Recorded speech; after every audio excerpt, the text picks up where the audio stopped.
Hi, good evening, good afternoon, wherever you are in the world. Thank you for joining me as I bring you another update on the science around the outcomes of the COVID 19 vaccination program across the world. There are many questions that need to be asked, and we've always needed the scientific community to be objective. And today I'm going to be highlighting a paper with regards to the correlation between COVID 19 vaccination and inflammatory muscular skeletal disorders.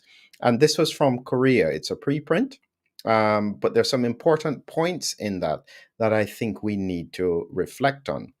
So here is the critical thing. It's only now, it seems, that much of the scientific community is feeling comfortable to deal with the elephant in the room.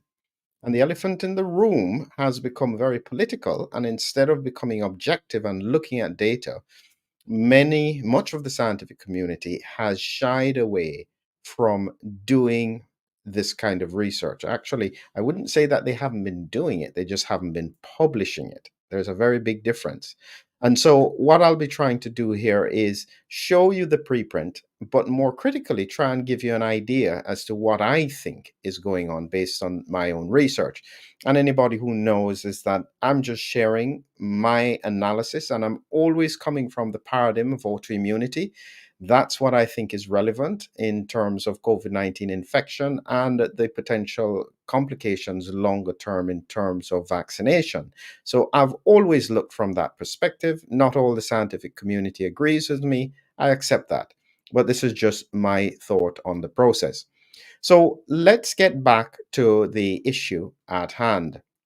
So, why do I think there's going to be an exponential rise? And it's largely because of the information that is coming through on top of the research that I had been doing around COVID 19.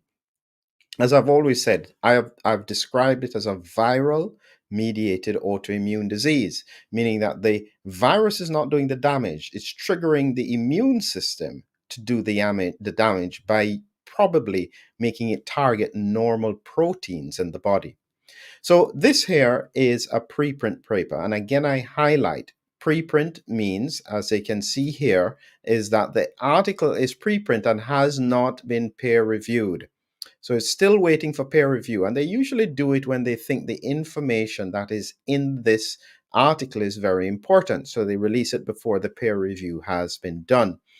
As I said, this was done in Korea.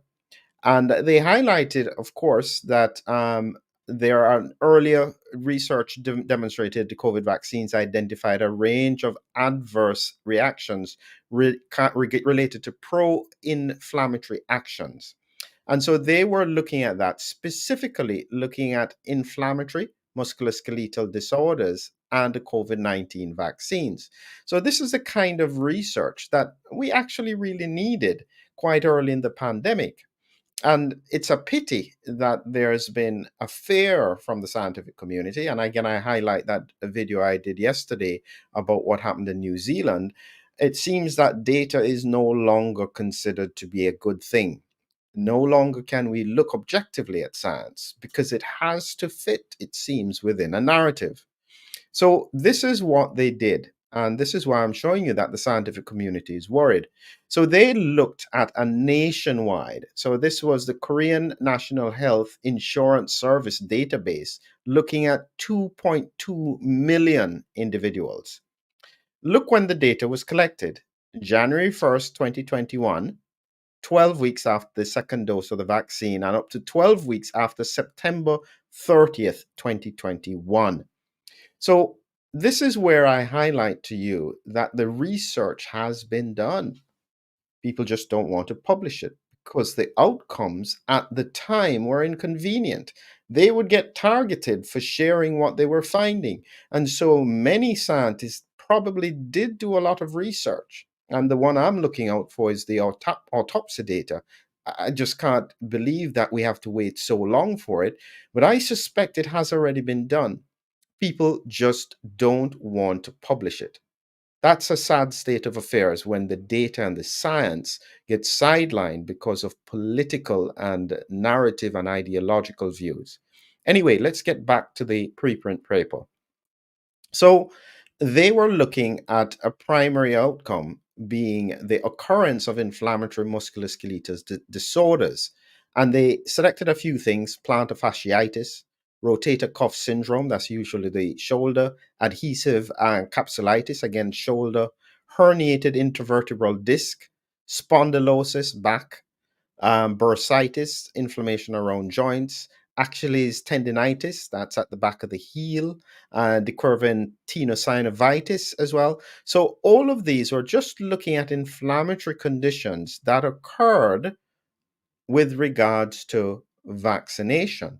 That was good research, and so they were looking at it, and what they were doing is that they were comparing it to the unvaccinated cohort. And so they were looking at the two groups. And I'm going to show you what they found, because you can look at the paper yourself and make up your own thoughts on what it probably is showing. So I'll pull up here this important image here. So this is showing you the four cohorts they used. In red was the unvaccinated cohort. This here was the mRNA, light gray. Darker gray is the viral vector vaccine. And mixing and matching here is in black. And you can see as we go across the different cohorts here, and they were looking at 12 weeks after vaccination. And you can see here that in each group and in each condition, you can see the red here being the unvaccinated. Red is the unvaccinated. So this was always the lowest one. And you can see above it, the mix and match in group A is quite high. And just to get the correlation, I'll make sure I've got it here. A is plantar fasciitis, B is rotator cuff, C is adhesive capsulitis, D is herniated intervertebral disc, and so on. And so they looked at it from each condition. And you can see here that each condition, always the unvaccinated cohort was the lowest. So this is just a 12-week period, and you can see this rise. Can you imagine what happened in a year? And so this is only a 12-week trajectory across all of these conditions. And so one of the things that I realize a lot of people are not aware of, especially when I hear this, some people say, I don't know anybody who has any issues. And I try to explain to them is that some people have issues, but just don't realize what the cause of it may be.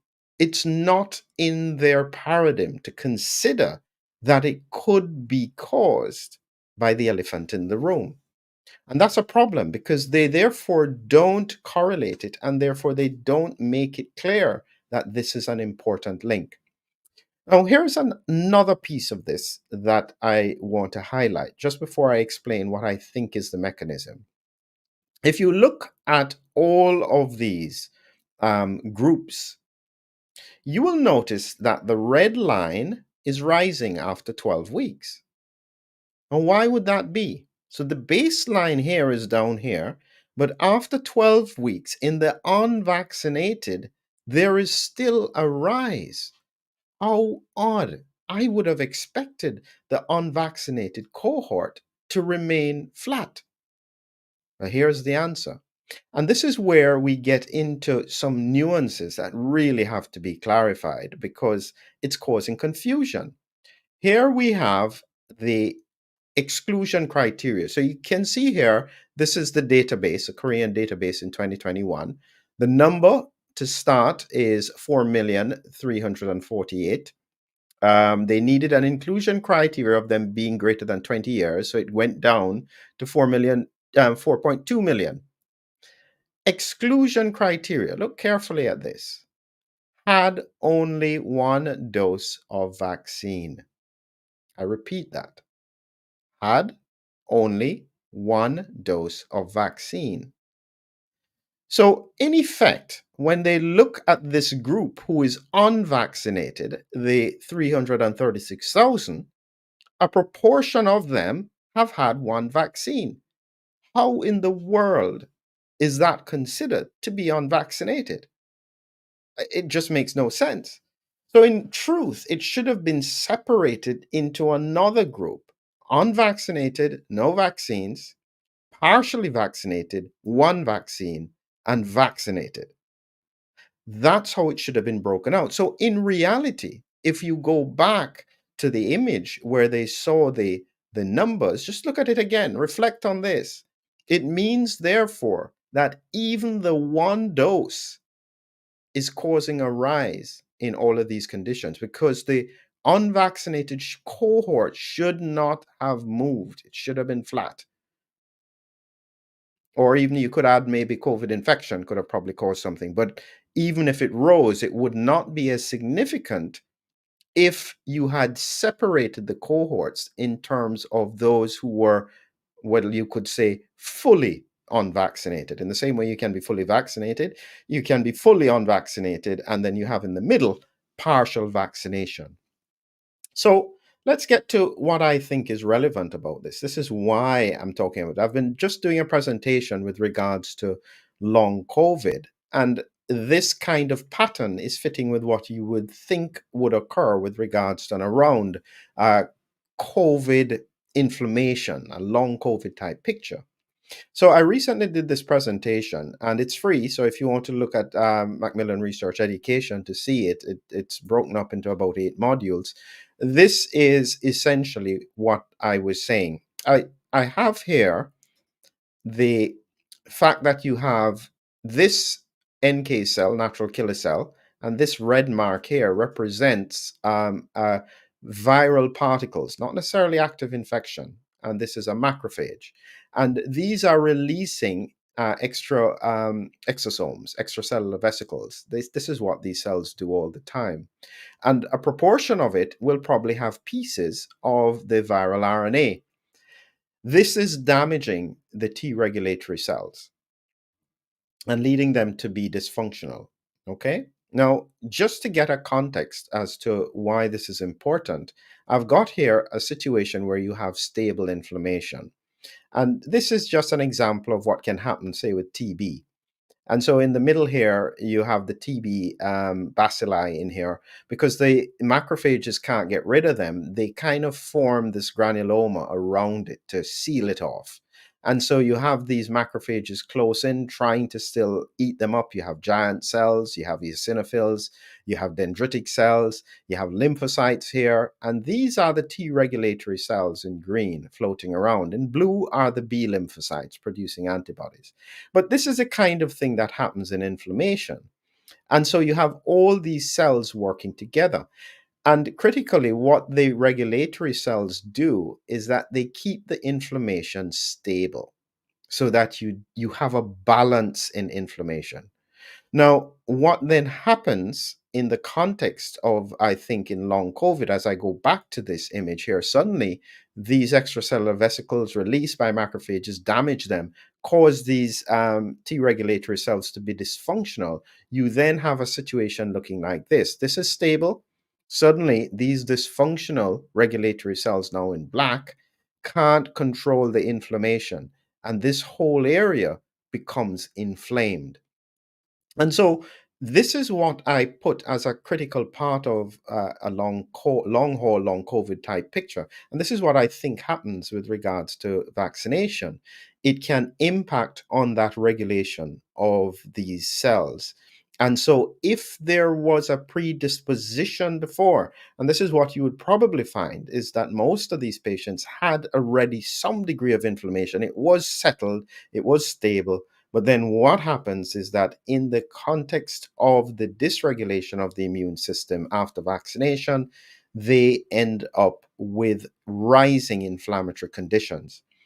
And this is going to rise. This is going to continue to rise if we don't fully understand the mechanisms. That's why I keep on talking about it. We can't ignore it. It's directly impacting the lives of people around us. Maybe one day when we look back in time and we realize that when we have a system that is so much afraid of the elephant in the room and looking at it, when science is put to the back because of politics and because people are concerned about financial gain and financial responsibility. We end up with a situation where you have frightening things happening across the world. So, just a reminder, this is the reality of what is going on across the board, even in this red cohort that is apparently unvaccinated. It's actually a cohort of people who also had one of the vaccines. You can see that there is some rise in terms of the inflammatory conditions after 12 weeks. But look what is happening, and especially actually the black line, mix and match. You can see here that it is in certain of the conditions, it is the highest rise versus the vector vaccines and the mRNA. So these are things that we are now starting to learn. And it's only now that evidence is starting to come out. There is a long way to go. A lot of people probably have had some damage, and we have to find ways first to apologize, duty of candor, second, to review, third, to try and find solutions to be able to impact on this and to make a difference to people's lives. Science needs to come back to the forefront these days. We can't continue to hurt patients just because of politics and narrative. Have a great evening.